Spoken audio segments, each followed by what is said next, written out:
Hello guys, अस्सलाम वालेकुम to all of my viewers of Asia, Middle East and Europe. कैसे हैं आप सब? आज का जो हमारा टॉपिक है वो है फिगर ऑफ स्पीच, और इसका अभी पार्ट नंबर 3 जो है लास्ट पार्ट है। इसमें हम उसकी बकाया टाइप्स पढ़ेंगे, और जो हमारी टाइप है 9 नंबर वो है पर्सोनिफिकेशन। दोस्तों, हम आप इसको ऐसे समझेंगे क्या आपने कभी सूरज को नहाते हुए देखा है? क्या आपने कभी बागीचे में फूलों को नाचते हुए देखा है? क्या वहां पे म्यूजिक चल रहा था जो फूल नाचना शुरू हो गए? क्या आपने मछली को उड़ते हुए देखा है? नहीं ना, यही तो बात है ना। ये जो सब चीजें हैं, हमारे जो आर्टिस्ट होते हैं, हमारे जो पोइट होते हैं, जो हमारे शायर होते हैं, वो अपनी किताबों में, अपनी पोएम्स में, अपने गजलों में इन सारी चीजों को लिखते हैं। मसलन किसी भी बेजान चीज को जैसे उन्होंने जान डाल दी हो, इसी को अभी हम कहते हैं पर्सोनिफिकेशन। दोस्तों, जैसे इंसान की इमोशंस उसमें आ जाए, जैसे इंसान के गेस्चर्स उसमें समा जाएं। अभी हम इसकी डेफिनेशन देखें, to give qualities and the character to something that is not human. हमारी जो इंसानी खासियतें हैं वो उसमें आ जाए, चाहे उसकी वो परिंदा ही क्यों ना, या वो कोई जानवर ही क्यों ना हो। हम एक मिसाल ले लेते हैं, आ जाते हैं the grey cloud carried drops of rain. क्या आपने अभी ये इसमें हो गया कि बादल भी रोना शुरू कर दे जैसे कोई बच्चा रोता? हम उस इंसान वाली जो खुसूसियात है उसको इसमें ला दिया। अभी आप इस एग्जाम्पल में समझ गए होंगे। यहां तो हम एक दूसरा एग्जाम्पल ले लेते हैं, जैसे द फायर स्वॉल्ड द एंटायर जंगल। स्वॉल्ड माना निगल जाना। क्या अभी आग ने सारे जंगल को निगल लिया? नहीं, हम ऐसे भी तो कह सकते हैं ना, आग ने सारे जंगल को जला दिया। ऐसी कोई हम पर्सोनिफिकेशंस कहते हैं। दूसरे एग्जाम्पल पे आ जाते हैं हम, you should keep working hard, opportunities are knocking at your door. अभी क्या अपॉर्चुनिटीज अपने सभी बारातियों को ले आएगी और आपके दरवाजे पर आएगी और नॉक करेगी कि हम आ गए आपके पास? नहीं ना, यही तो बात है ना। अभी जो अपॉर्चुनिटीज है वही तो हमारी क्या है, पर्सोनिफिकेशन इसमें। और इसमें जो हमारी पर्सोनिफिकेशन थी यू केराई ड्राफ्ट्स। इसका मतलब है आप जो है मुसलसल मेहनत करते रहिए, कोई ना कोई मौका आपके पास मिल ही जाएगा। अभी हम इसकी थर्ड एग्जाम्पल की तरफ जाते हैं, time flies when you are having fun. आपने ये तो जरूर देखा होगा कभी, जब हम बच्चों खेलते हैं जाके कहीं भी, तो कैसे टाइम गुजर गया ऐसे पता ही नहीं चला। इसको अभी आपको इसको क्लियर हो गया इसमें से सारा कॉन्सेप्ट। ये हम क्यों कर दें? आखिर ये क्यों? यही तो बात है ना, आप अपनी बात को, अपनी चीजों को खूबसूरत और मजेदार बनाने के लिए। अभी इसकी बहुत ही इंपॉर्टेंट टाइप्स की तरफ चलते हैं, जो है पैराडॉक्स। अभी दोस्तों, पैराडॉक्स को हम इसको ऐसे समझेंगे, a paradox is a self contradictory statement और आइडिया। इसका मतलब वो होगा जो कहे एक चीज मगर हो वो उस चीज के बिल्कुल ही उलट हो, या वो उस चीज के बिल्कुल अपोजिट में हो चीज। जैसे हम किसी को कहें यू आर वाइजफुल, अभी यहां वो एक बंदा जो है वो अक्लमंद भी, और ये क्या हो गया, वो फूल भी हो गया।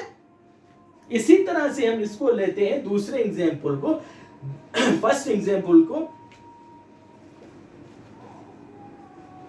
The first impression is last impression. मिला उसे मैं पहली बार, वही मेरा आखिरी उसके मिलने का इंप्रेशन हो गया।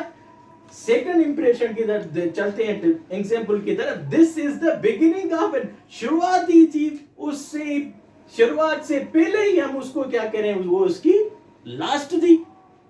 जैसे हम कोई और मिसाल ले लेते हैं, you can save money by spending.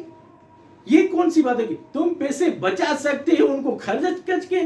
मतलब उसमें जो वो पहली बात थी, कह रहा है खर्च भी करो, वो पैसे बचेंगे कैसे?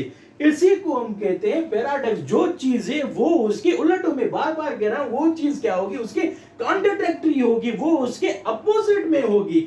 जैसे किसी शायर ने, राइटर ने अपने नावल में लिखा था, the animals were are equal but some were more equal than other. हैं तो सारे ही बराबर, मगर क्या कह रहा है, कुछ हैं ऐसे उनसे ज्यादा बराबर है। पहले जुमले में एक बात फिर में दूसरी बात, इसको हम कहते हैं पैराडॉक्स। दोस्तों हम चलते हैं अभी इनके अगली टाइप की तरफ। दोस्तों अगली टाइप हमने इसकी पढ़ी थी पिछले वाली 10 जो टाइप थी वो थी पैराडॉक्स।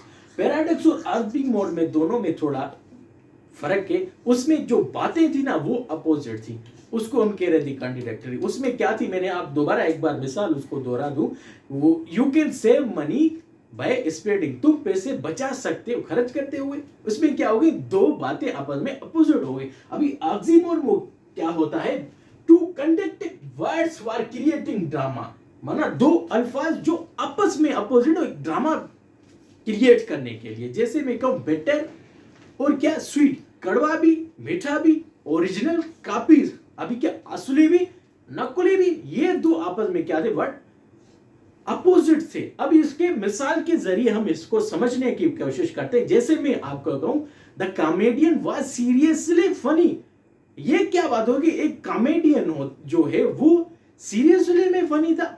यहां पे उसके कहने का मतलब था सीरियसली का, इसमें ये मतलब होगा बहुत ज्यादा। हमने सीरियसली की जगह वेरी की जगह पे क्या इस्तेमाल कर दिया, अल्फाज seriously. The comedian was very funny. अभी आपको इसका कॉन्सेप्ट थोड़ा समझ में जरूर आया होगा। मिसालों के जरिए हम पढ़ते हैं, इसको समझने की और कोशिश करते हैं। Be careful in the playground, run और स्लोली, दौड़ना और आस्ते, ये क्या हो गए, दोनों अपोजिट हो गए। It was an open secret, अभी ये कौन सा राज हो गया जो ओपन भी और वो क्या हो, सीक्रेट्स भी हो। अभी इसमें आप समझ सकते हैं ऑक्सीमोर हम किसको कहते हैं। दूसरा भी मिसाल ले लेते हैं, द वॉकिंग डेड, मरा हुआ अभी क्या चलता है। ये तो बात चीजें थी, इसमें क्या हो गई, ड्रामा पैदा कर रही थी और जो क्या थी वो आपस में क्या थी, कंट्राडिक्टरी थी। अभी हम पढ़ेंगे क्लाइमेक्स और एंटी क्लाइमेक्स।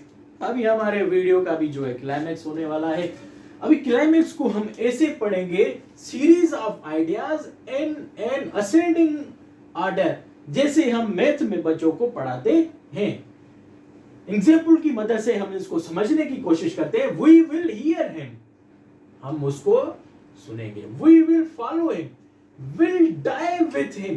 देख रहे हैं आप कैसे सीरीज ऑफ आइडियाज इसमें बनती जा रही है असेंडिंग ऑर्डर से। दूसरे एग्जाम्पल पे आ जाते हैं, लाइफ, जिंदगी, लिबर्टी, आजादी, and the purest of the happiness, purest of the happiness. पहले क्या थी, जिंदगी होगी, फिर क्या होगी, आजादी होगी, फिर क्या होगी, खुशियों की तलाश। ऐसे ही हम क्या आ रहे हैं, इसमें आते जा रहे हैं, सीरीज ऑफ आइडियाज की तरफ आते जा रहे हैं। तीसरा एग्जांपल ले लेते हैं हम, some books are to be tasted, other to be swallowed, and some few to be chewed and digest. पहले क्या हम ऐसे ले सकते थे, हमने उनको हजम भी कर दिया, उनको टेस्ट भी कर लिया और उसको मैंने चबा की दिया, नहीं, हम इसमें सीरीज ऑफ आइडियाज की तरफ आएंगे। पहले उसको मैंने टेस्ट किया, फिर उसको मैंने थोड़ा निगल लिया लगले से और उसको क्या किया, चबाया और हजम कर दिया। इसका मतलब ये है, पहले जो हम चीज रखेंगे थोड़ी कम इंपॉर्टेंस वाली, उससे फिर थोड़ा ज्यादा इंपॉर्टेंट वाली, उससे ज्यादा इंपॉर्टेंस वाली फिर उसमें रखेंगे। इसको हम क्या कहेंगे, series of ideas in ascending order.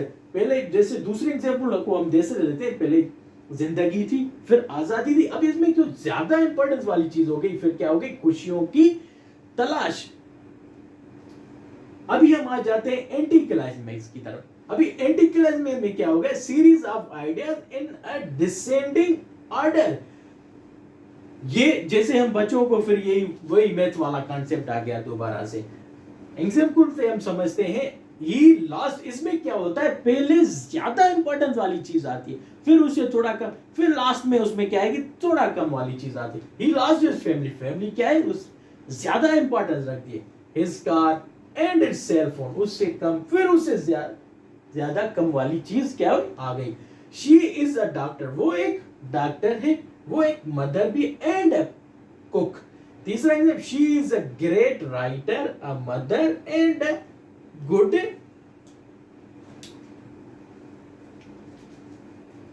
Woman.